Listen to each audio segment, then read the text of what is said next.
Kalau kau banting tulang pun patah juga cerita dia. Tak boleh macam tu. Mana kau pasang? Oke guys, kita panggang ji babi hutan. Misalnya nggak boleh ya, mau sorai nanti.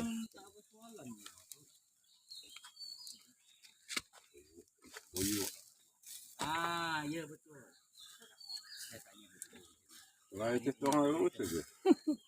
Kan cakap minum apa semua.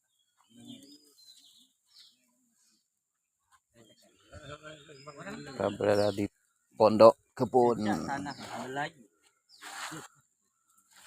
Belum sawah dengan sawah. Dari ya nona. Dari ya? Yo. Cakap politik, tapi ini kenyataan. Kenapa kebanyakan Indonesia dengan Sarawak yang datang sini buat industri? Sebab kenapa? Sebab Melayu malah. Very simple answer. Melayu malah. Tahun 69 dengan 67. Bukan semua orang dah tahu.